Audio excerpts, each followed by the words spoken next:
So dear children, here is a simple diagram of the structure of the atmosphere. Okay, so you can see troposphere, stratosphere, mesosphere, ionosphere and the exosphere. Now let's see the features of this troposphere. Okay, the first one. So this troposphere is a lowermost and the densest layer of the atmosphere. And its height varies from 18 kilometer at the equator to 8 kilometer at the poles. Okay, this is point number 2. Then third point, around 75% of the atmosphere is found in this layer. That means in the tropospheric layer. And as we go higher up from the ground level, its concentration decreases.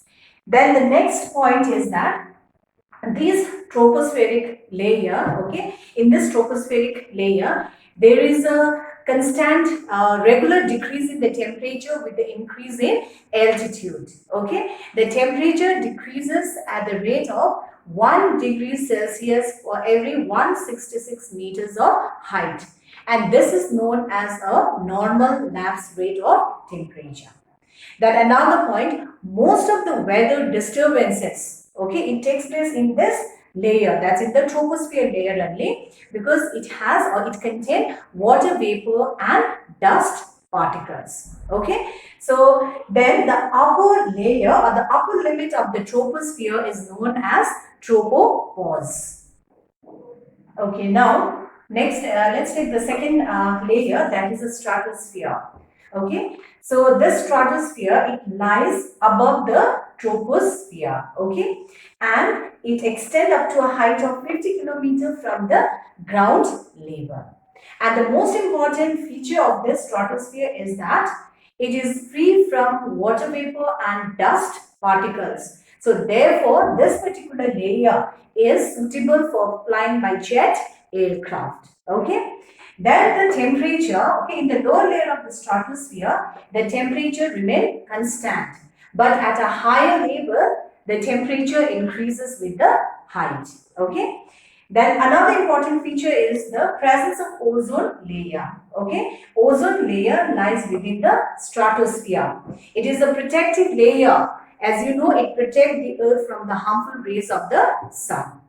And the upper limit of the stratosphere is known as stratopause.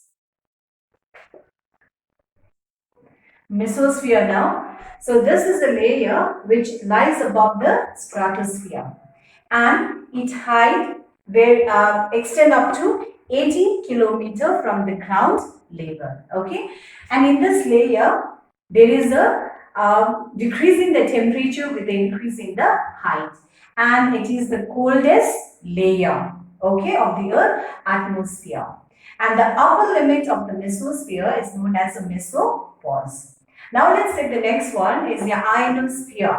Okay, so it is the layer under the thermosphere, because thermosphere is divided into two parts, that's ionosphere and the exosphere. So ionosphere, it extends up to 400 kilometers from the Earth's surface. And this particular layer, the ionosphere, it has an electrically charged particle called ions. And these ions help in reflecting the radio waves back to the Earth's surface. Okay, now the last layer, okay, this is the uppermost layer in the structure of the atmosphere, and its height varies between 400, or it lies between 400 kilometer to 1500 kilometer. And this particular layer, it merged with the interplanetary space. Okay, then in this layer, the next point is the temperature increases with the height. And we know very little about the atmosphere beyond the 640 kilometer of height. Okay. Then the next point is that in this exosphere, the density becomes extremely low. And the two main gases which are present in this exosphere are, one is hydrogen and the helium. Okay. So these are the lighter gases. So these are the the layers of the, or you can say the structure of the atmosphere.